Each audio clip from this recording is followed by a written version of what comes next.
All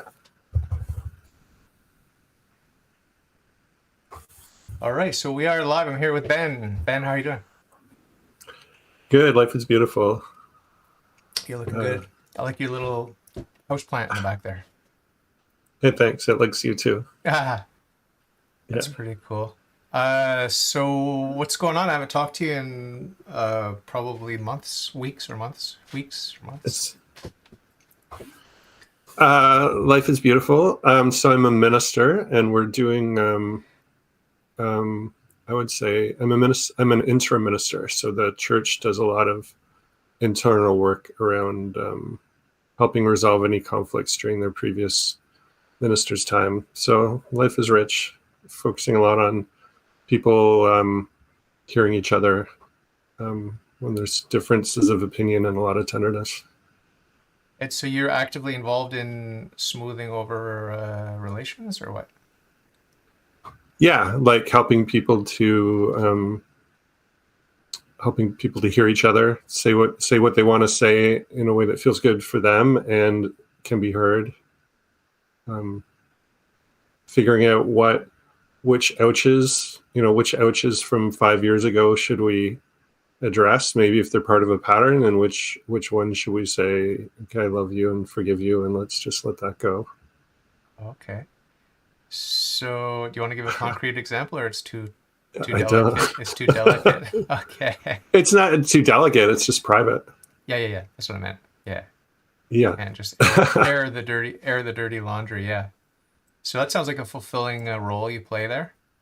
Yeah, it feels really valuable. Like it feels like one of the most important challenges on the planet is how do 8 billion people get along, and we're kind of practicing that with our little group. Mm. Yeah. Wow. So did you seek that type of job, or that's just what happened and you're rolling with it? Because I know you've always had an emphasis on communication since I've known you back in the early 90s. Yeah, I really like community and people hearing each other. I would say, yeah, when I was a kid, I was kind of shy and didn't really speak my mind. And, people in school weren't like really mean, just they weren't super skilled at including the quiet ones. We were kids. So um, when I kind of found my voice, I really valued spaces where everyone's voice was welcome. And Can you see in a young child when they are in that same yeah, excluded situation or whatever you want to call it, yeah, just isolated? like they don't say anything, and then you're just like, there is a lot going on inside that person, Yeah. and and they're not. Other kids are running around and yelling, and they're not saying anything, but there's a lot there. Yeah. And you know exactly how to approach these kids. I'm using kids as an example because I think they're the most um, that's when we could reach them earliest Yeah. and Yeah, I would help say them. I taught at an alternative high school for a bit, and my experience with the younger kids is mostly my friends' kids, or just kids that were part of a community that I was a part of. Yeah, and I just no, I find that they're like kids are like cats. You got to wait for them to feel comfortable. Uh, Yeah, humans generally are like cats, I think, more than like dogs. yeah, Ooh. so it's just a matter of sh- just being a safe person, showing that you're connected to their parents and you're part of the community. Um,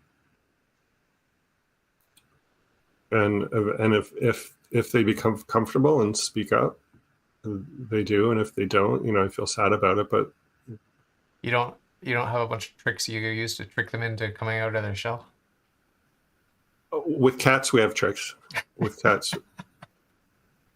with cats, if you take something on the end of a string and flick it around the room, they just start chasing it, and then if you go like this, they think that's another cat's nose, so they go right up to it and sniff. Oh. So yeah, I got a book for my wife, how to speak to cats, how to talk to cats.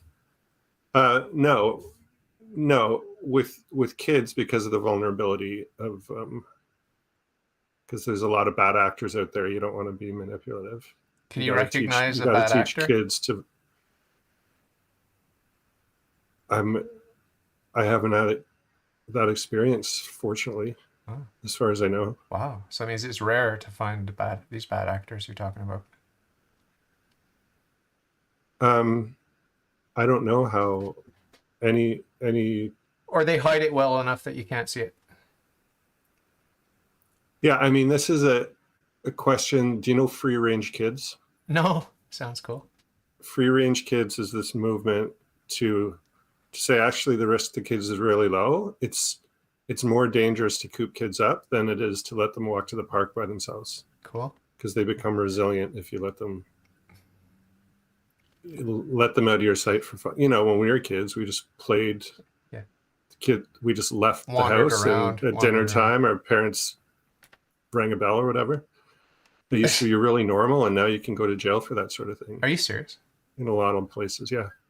So the free range kid movement is really saying we got it. It's not as dangerous as you think. In my opinion, with my own kid, I'll let my kid do whatever they want until they scratch their knee, and then I won't let them out of their room until they're 18. So I don't think anyone can know what they would do as a parent until they're a parent. So I won't guess what I would Well, I do. was in the park with my wife and my friend Anthony. You know Anthony, he's been on the show, and you know him in real life. But I saw a young child, maybe about 4 years old. Happy girl running around, just walking down the sidewalk in the Parc La Fontaine. And I'm like, whose child is this? Because it was just wandering like all the way down the path. I didn't see any parents or any guardians. I'm like, oh my God, we gotta make sure this child's safe, whatever. And Anthony said, you would be, if you were a parent, you would be a horrible parent. You'd be a helicopter parent. Yeah. And I mean, maybe you never know till you have the kids, and it's too late for me. But I am worried about the safety of children, but I don't think that would mean that I'd be a bad parent. I would just want to make sure someone knows where the kids are when they're in a busy park. I don't know. Maybe I'm too paranoid, but Kids used to run around in the forest all day by themselves. okay. Which forest? It's just down the block from their house. In general. Yeah, in cities, kids don't have what they need to develop responsibility and street smarts. If I were in the country and I saw a kid wandering around in the woods, I'd be less worried than in a big city park with lots and lots of people, and I know they're alcoholics, drug addicts, and everything. Right. Yeah. So yeah, if I were in the wilderness, or well, not the deep dark wilderness, but like in a forested part of the countryside, and I saw a kid wandering around happy, I would think that I'm on this kid's turf. But when I see the kid in the big city park, I think he's or she's on adult turf. You see the difference, right? Right. Yeah. So I would much prefer to create cities where it's considered safe for kids, just like you can create a city that's safe for bicycles. Yeah. I would love to, in some city, I don't know if it was a 4-year-old, but a little kid can bike to their grandmother's house because biking is safe in the city. Okay. Yeah, I mean, the question of drug addicts and mentally ill people, that's a serious, serious problem for sure. And perverts. Yeah. I don't know how common that is relative to mentally ill people. Yeah. Like in some cities are in crisis with mentally ill people. Yeah. I guess there are enough quote unquote normal, healthy, sane adults around in the park that if something did happen, I would like to think cooler heads would prevail and intervene and all Someone that. would speak up. Yeah. But there are lots of psychological studies about that where that instinct fails, right? They've shown that doesn't work. Oh, if anyone could step in, then nobody will? Yeah. Yeah. Yeah. I think it's different with kids. Okay. People, parent, like the mothering instinct, as you said, kicks off. People will over engage, I think. Hmm. Yeah. So it I sounds don't like know. you're involved in some pretty heavy work. Well, so are Catholics. Like God says, you got free will. You get to make your own mistakes. Yeah, So yeah, kind of the same thing. yeah. It's a It's treacherous dangerous. world. It's dangerous free will, Yeah. man. Yeah. Scary. It's the scariest thing. Uh-huh. That's what I keep Yeah. telling everyone. Your only enemy is that person in the mirror. That's the only one you got to worry about. We have found the enemy, and he is us. You... Yeah. So, what else are you excited about these days other than saving the world? Am I excited about the new artificial intelligence program that draws pictures? Is pretty cool. Oh, yeah. I signed up for that Oh, you did? early release thing. Like, I'm Yeah. part of the club. When it gets released, I'll get a notification, and I guess I can try it Great. because I'm an artist. I've got on my list is to do it with sermons, to seed, so not pictures but words, to seed the program with my sermons and see what kind of sermons it can write. But pictures are really fun, even if you just type in like koala bear magician. It's really fun when it comes up with space dog.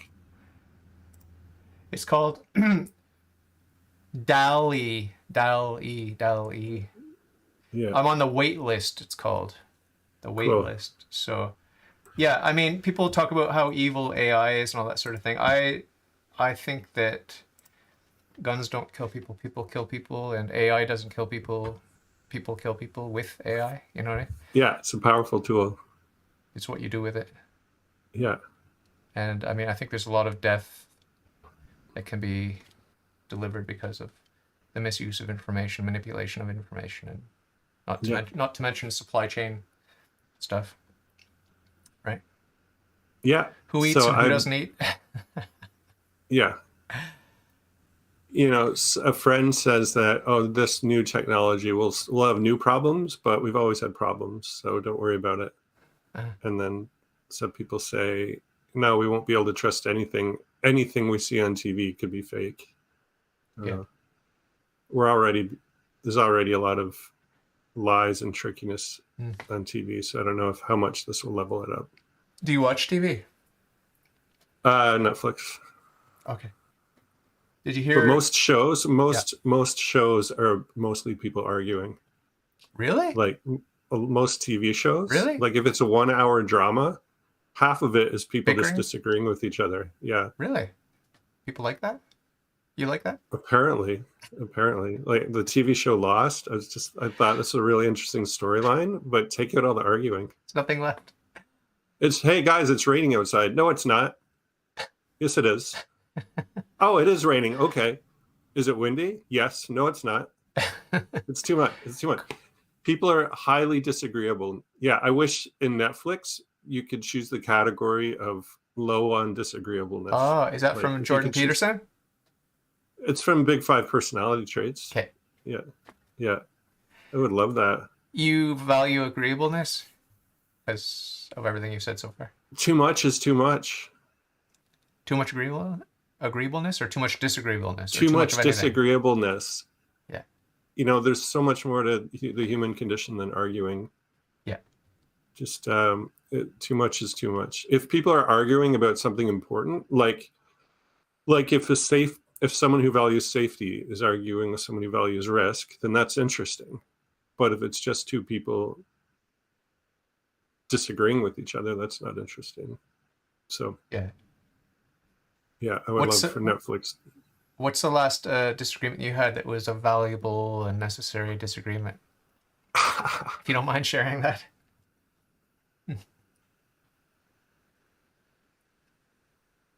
I'm trying to think. There's got to be something. Probably with your wife / fiance. Is she your wife now?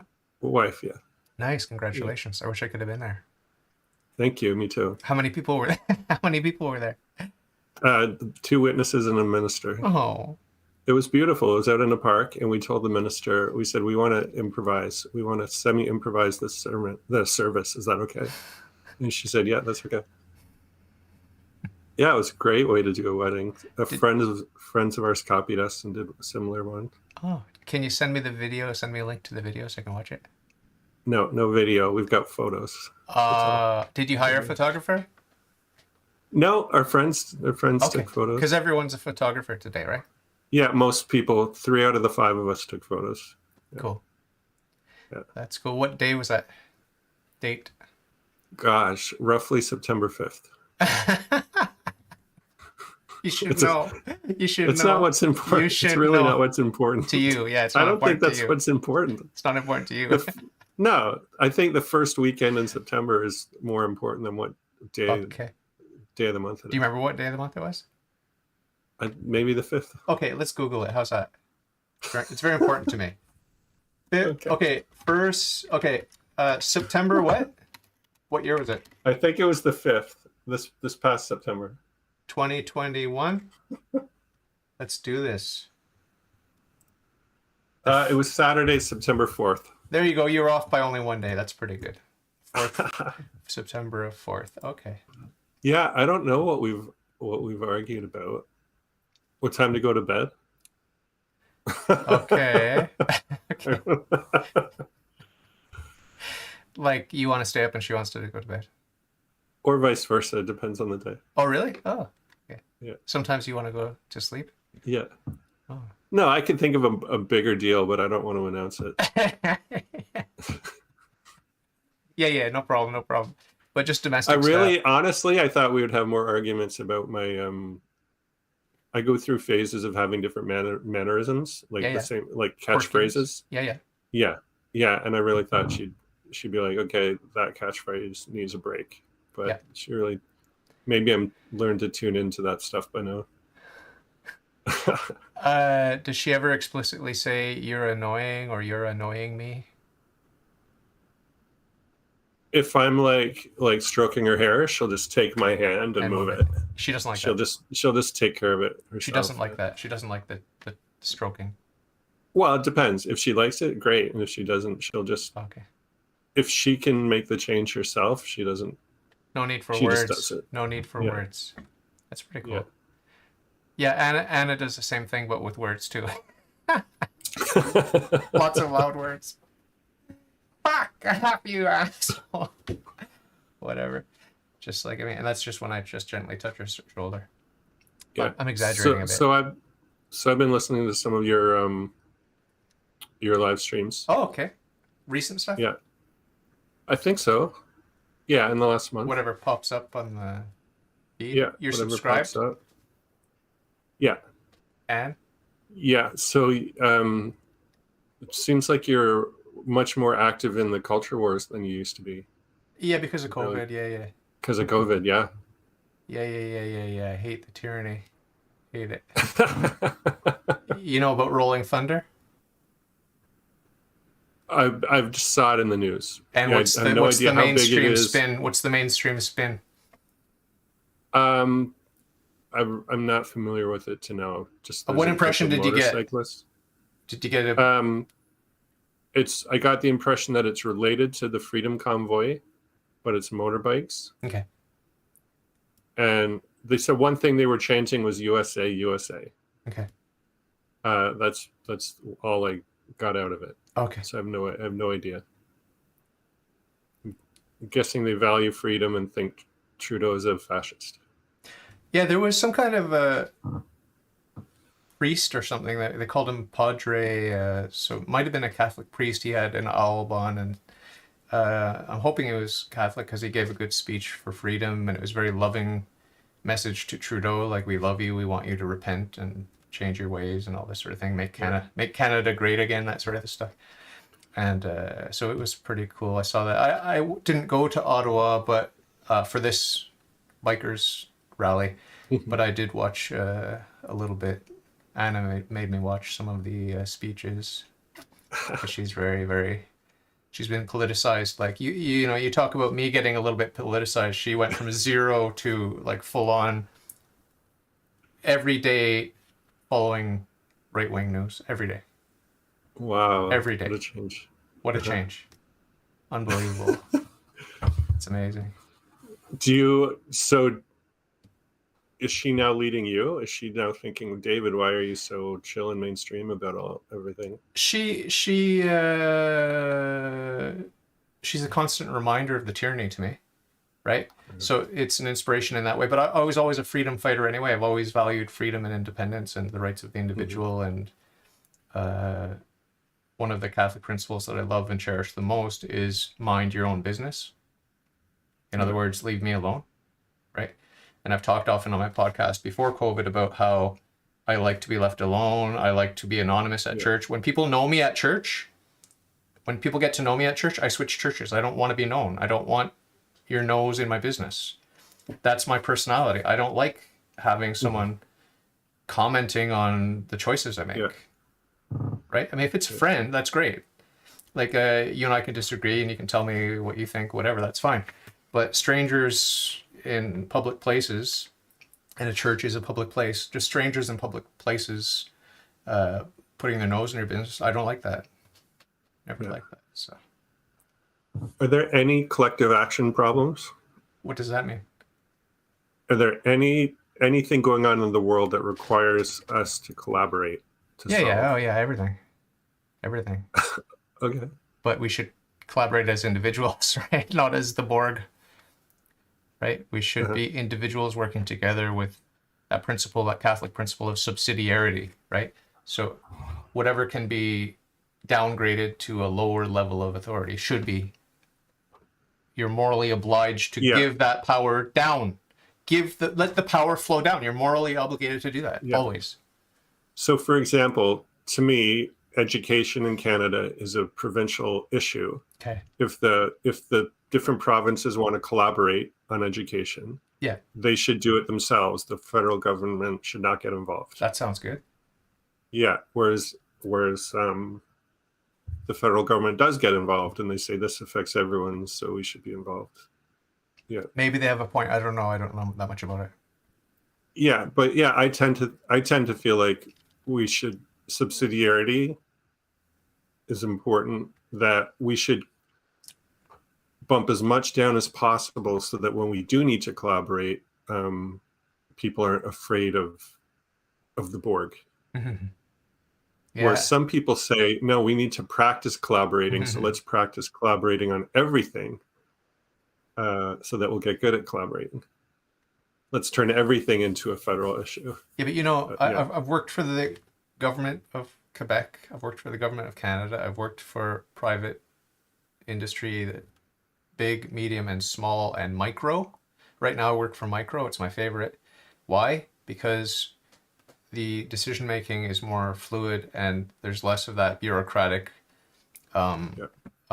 passing the buck, like we do it this way just because that's the way we do it. And I was so frustrated working for the government because you can't make a change. You can't make a good and effective change quickly and naturally and easily. You can't, because they're going to put pressure on you. The Borg is going to put pressure on you to stop making changes, because that's not how we operate. It's not how they operate.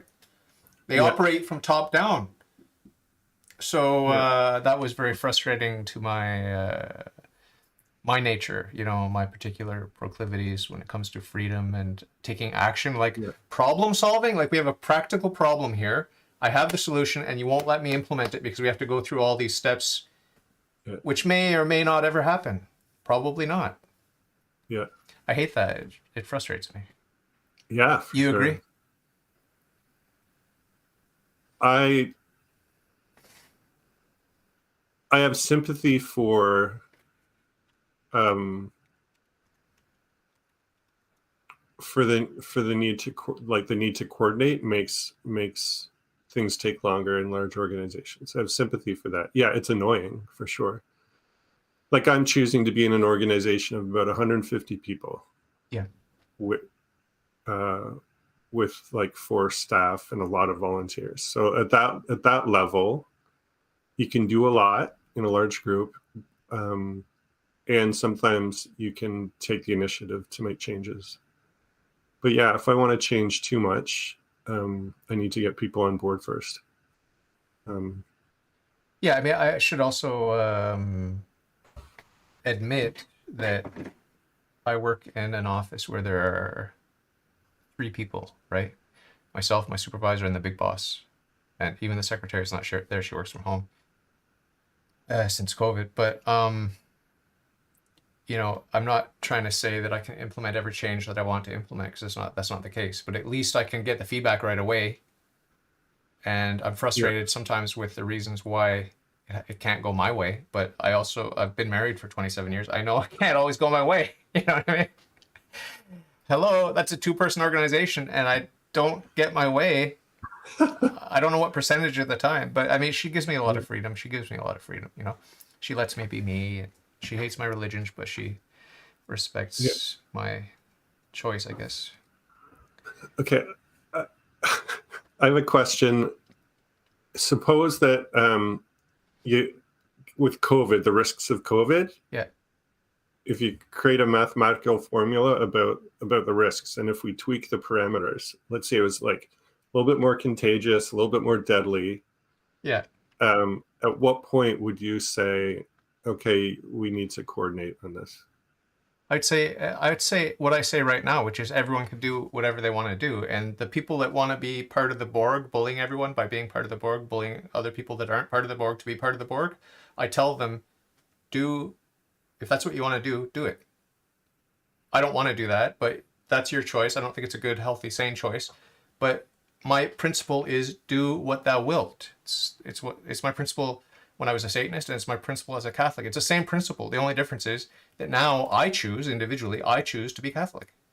You haven't made that choice. A lot of other people haven't made that choice. But I want you to do you. Do you, boo. Okay. Nothing has changed. Do you. Trudeau should continue to do Trudeau, but I want him, and I ask him, and I pray for him to change his choices to better choices. And when it comes to the risk of COVID, everyone should always do exactly what they want to do. If they want to form a gang and bully people, they can do that. Don't expect me to join in and cheerlead. I'm not. I'm going to fight that. That's my choice. Okay, different example. I don't think you really engaged with my question. So different example. Suppose we all live in wooden houses next door to each other. Should your neighbor be allowed to have a fire, light their house on fire? Light their house on fire? Like, or do something that's risky. Like saying, do I allow it? It's like I take the perspective of God. Like God allows. Should there be people a to rape citywide children? law? Are people allowed to rape children? Yes, God allows people to rape children. Do I want them to do it? No. Do I advise them to change their ways? Yes, I do. Should we coordinate as a society to reduce the likelihood? Yeah, I mean the first principle is life.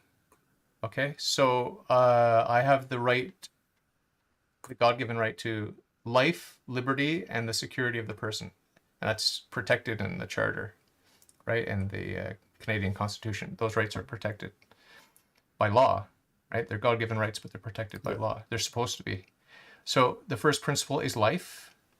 So, I mean, it's up to you. Do you want the rewards that come from seeking life, or do you want to go the other direction?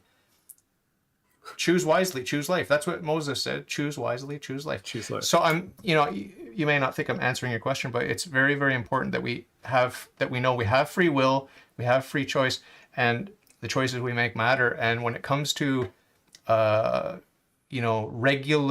regulating, or whatever the word is, regulating all this safety stuff, I'm against it for the most part. But if that's what people want to do, and it seems like that's what people want to do, then they should do it.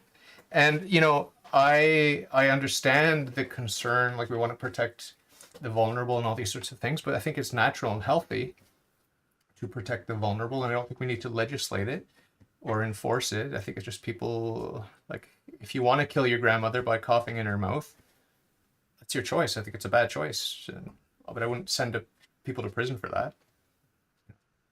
But yeah, so I would err on the side of freedom, and I would err on the side of education. Like, I would put emphasis on education. What is life? Why? What is human nature? Why do we bother protecting human life when chickens are being lined up for the slaughter? What's the difference? What's the difference between a human and a chicken? Is there a difference?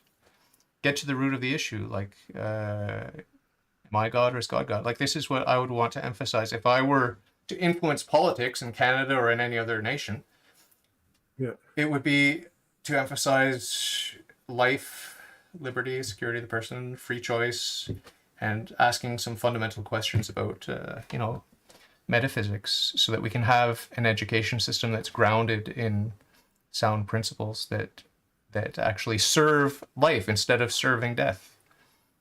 So I hope that answers your question. Life is good. My friend Joe in the comment box, he says, what do you think about anarchy? He says, David, you should be an anarchist. Human nature is selfish. Well, we have a good nature, but it's a fallen nature. And he says, David for president. So you can just comment on those as you like. Starting with anarchy. Do I think you're an anarchist? I think we naturally end up in hierarchies. Like if 5 people are in a room hanging out, very quickly, the extroverts take over. Yeah. It's really hard to have people not take over. So we could try and arrange society to make it really hard for people to take over, but that arrangement, people would take over the arranging of that. Of course. Because when you tell the irony, like I tried to emphasize earlier, the irony of telling people to do what they want is that a lot of people controlling other people is what they want to do. So, Yeah. I mean? So, yeah. I mean, the other thing to mention about anarchy is I do like the idea of individual liberty, but I'm a Catholic. I respect the hierarchy. Like we've got God, the Pope, the bishops, the priests. Yeah. I love the hierarchy. If you listen to my podcast, you'll know I love and value the hierarchy. Yeah. Very, very much, very much. So just leave me alone. Let me be me. Let me do my thing. And if you love me and support me, and like what you're saying, Ben, about allowing people to have, well, you didn't say safe space, but allowing people to be themselves. I'm paraphrasing here, but this is what I got out of your message, was basically let people be themselves, make them comfortable, listen to them, speak to them with respect and kindness and these sorts of things.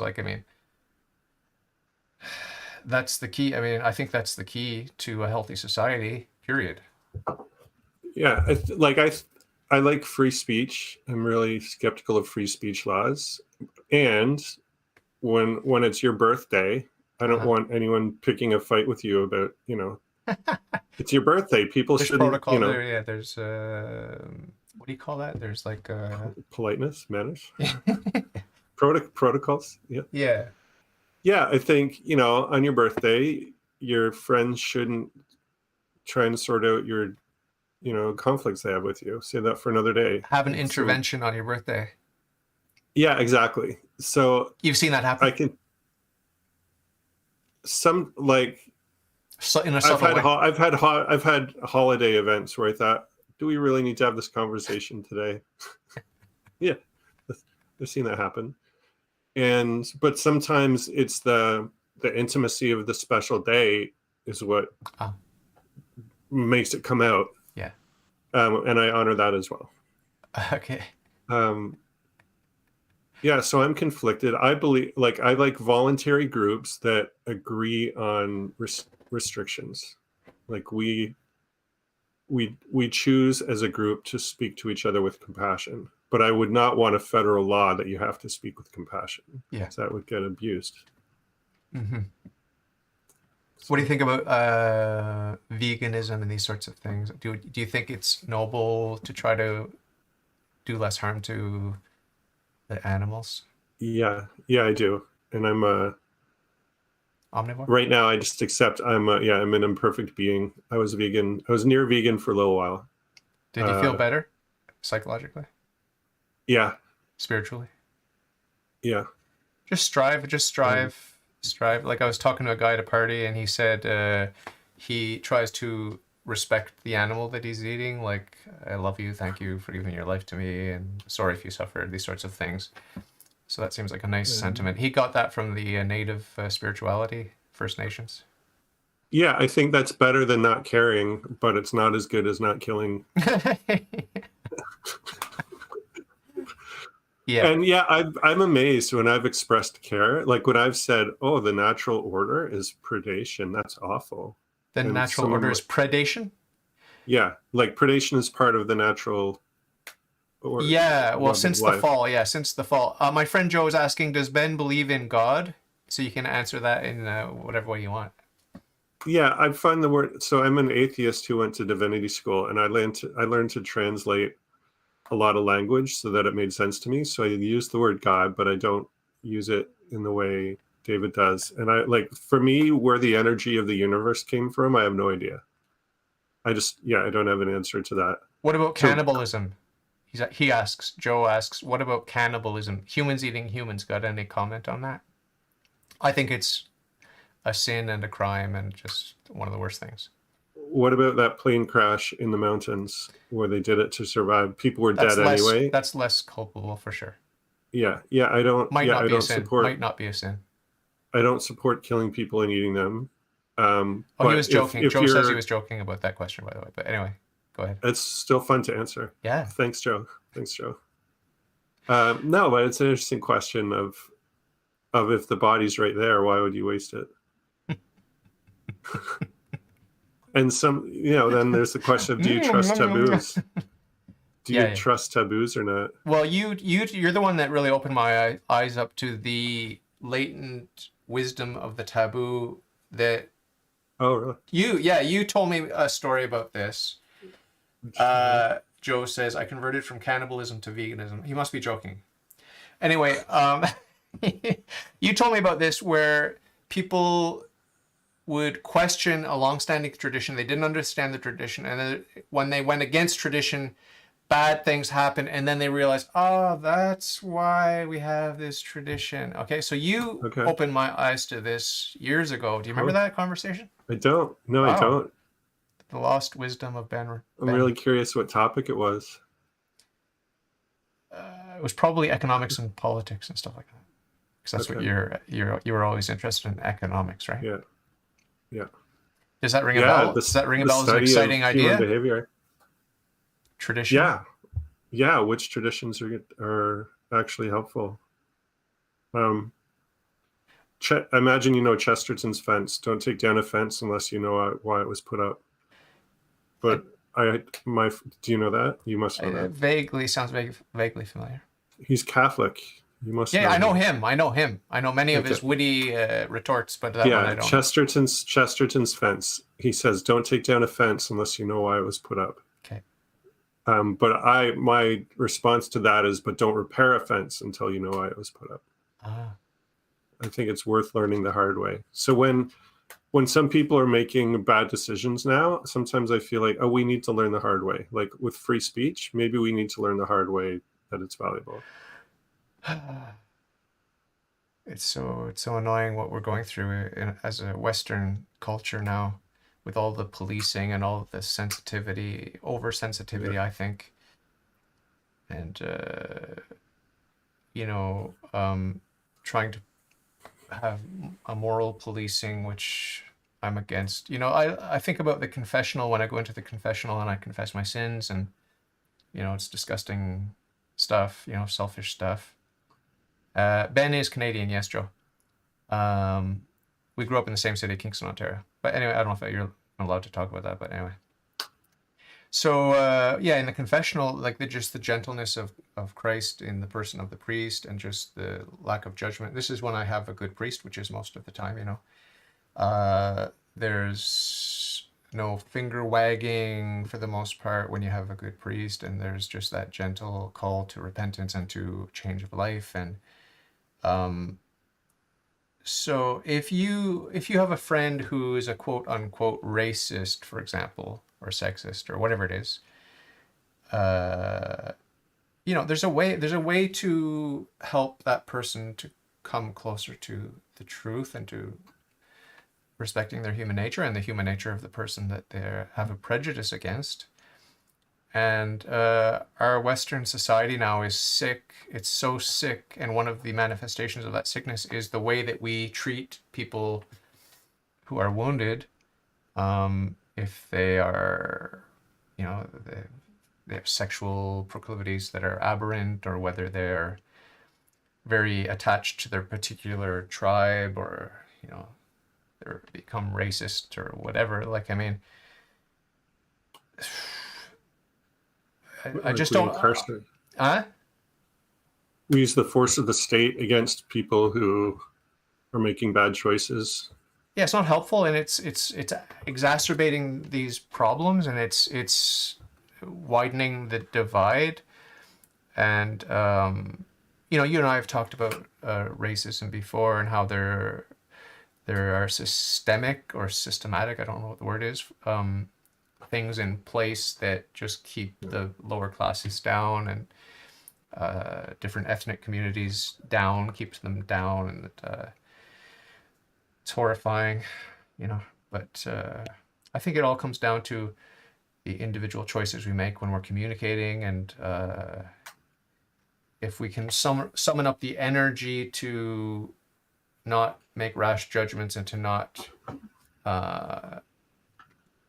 because words and attitudes can be harmful. I think we need to. I agree with the left. We have to be aware that people deserve respect no matter what. I agree with them on that, but they at the same time speak out the other side of their mouth when they trash talk, right? And both sides, left and right, do trash talking, and I don't belong to the left or to the right.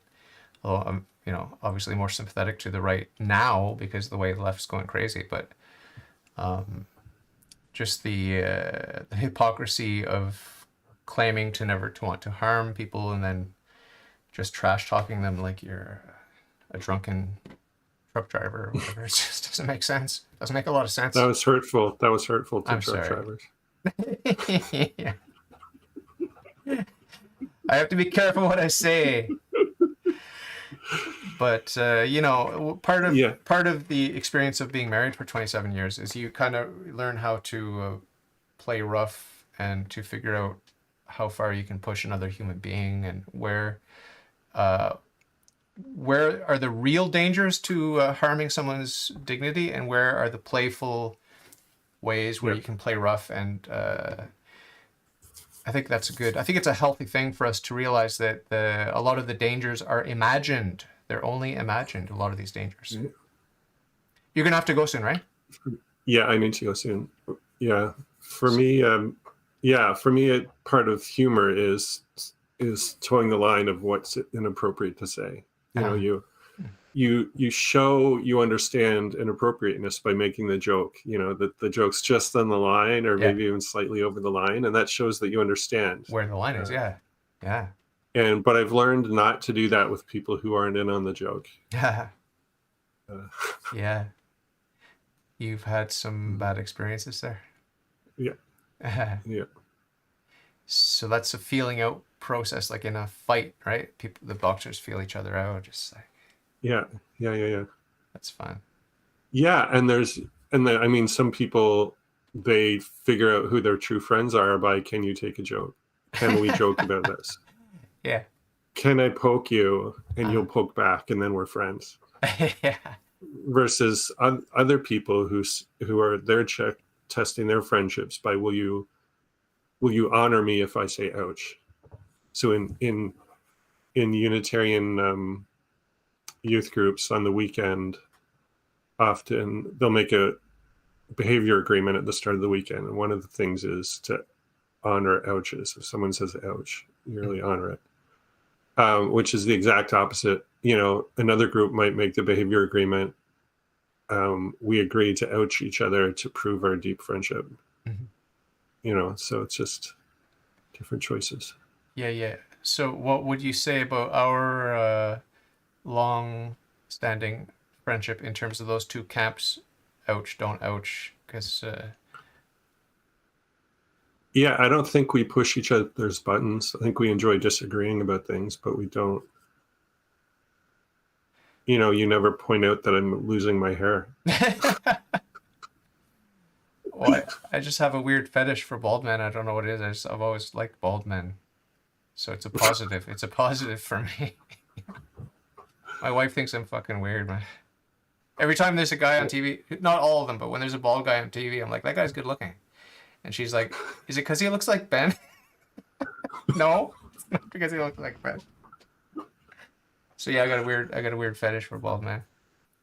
That's funny. Yeah, so I don't think we push each other's buttons even when we disagree. I think we just enjoy talking it through Yeah, honestly. I pissed you off a couple times when I went too far with my religious stuff. Sometimes I remember a couple times I went Oh, a little really? bit too far. I do remember.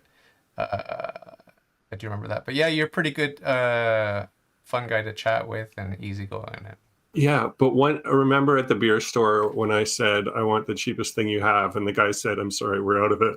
Uh, and you said you loved the look on my face. I just got this look on my face that this guy is complete moron, and you enjoyed that I was letting out this judgment of this person, I think.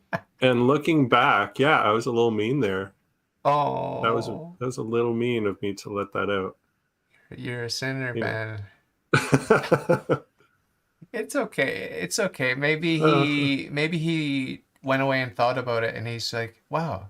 He's like, you've seen that meme where the guy's at the rave and he has a deep thought moment? He's like, yeah, yeah, yeah, there's yeah. always a cheapest one in the store, no matter which one it is. There's always a cheapest one.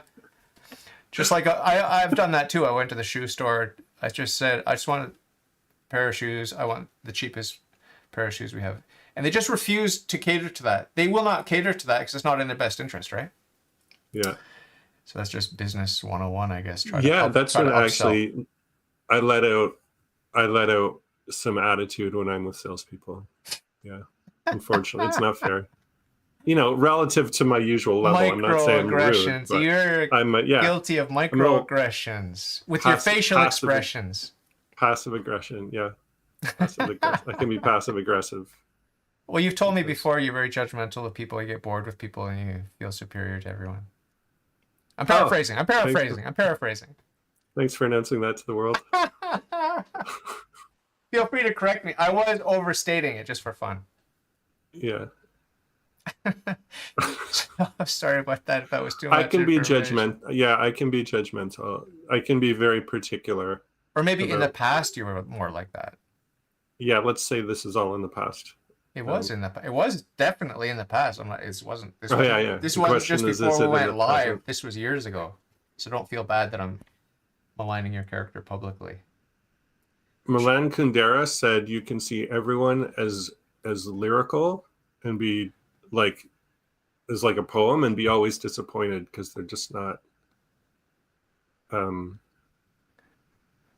They don't. behaving artistically. Or you can see everyone as like an epic adventure, and then Um, you're always excited by their quirks. So I'm trying to work on that, needing people to be less edited and artistic. well, it's entertaining enough. Looking at what I say when why did I say that? For example, just what I just said. But you know, even when I'm sitting alone at home thinking my own thoughts, I sometimes step back and look at that process and think, how did that thought come to me, and why did I follow Mhm. that train of thought?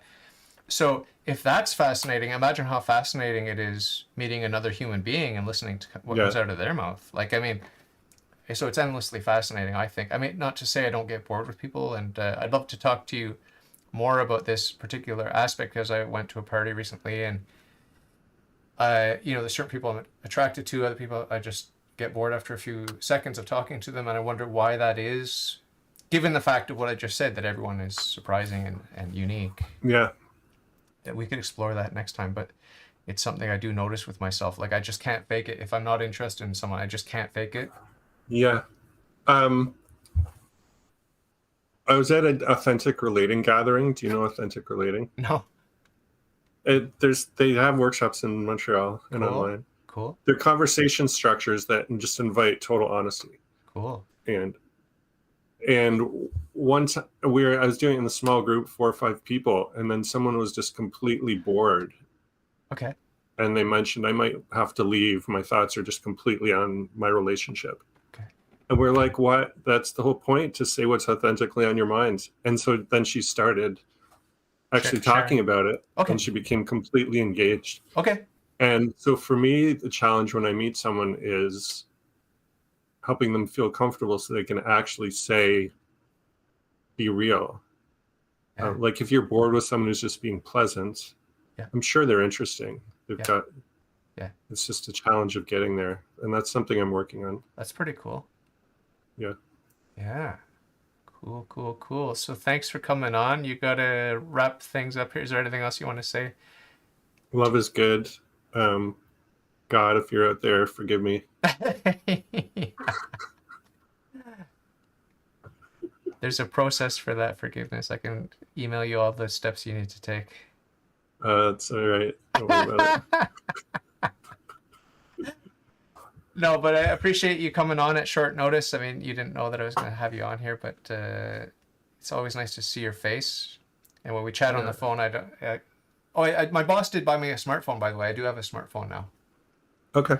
Instead of the flip phone, so I could actually talk to you face to face on my smartphone if I wanted to. I do as little as I can. I keep my phone in its original box, in a case within a case, and it's off. I don't hear it ring. I don't hear anything. Wow, good idea. And my boss says, "We bought this for a reason. You have to be open to communication. I tried phoning you, it goes straight to your voicemail." I'm like, "Oh, sorry." So I'm not interested. Do I want to be like? Do I want to up my level of slavery to like super slave, where I'm always accessible all the time? No, I don't. Thank you very much. Yeah. You feel the phone is a tool of slavery or no? Not slavery, but addiction and distraction. Very distracting. I would love to. One of the things I'm working on now is my attention span. So I only read my blogs once a week instead of checking them 4 times a day. Wow, that's pretty good. For example. Wow. And I'm trying to get Twitter. Sometimes I can get Twitter to one session a week. Oh, you're addicted to Twitter. Working on it. I just got a Twitter account because Elon Musk bought it. Not that I'm a huge fan of his, but I just thought it was like, it seemed to annoy the left, so I thought it might be fun to join. But I just hate it. I've always hated it. So you'll find your niche. yes. I wonder if Twitter is the ring from Lord of the Rings, and Elon Musk is just put on the ring. Is he going to make big changes or? It's too tempting not to. I don't know. Like, I think what he did with Tesla is incredible. Okay. And in the Boring Company. Yeah. Okay. And the Boring Company sounds fabulous. But now he's put on the ring of power. Ooh. So we'll see. He calls the shots. So we'll talk soon. Thanks so much for coming on, Ben. Love you. David. Love you too. Talk to you soon. Bye.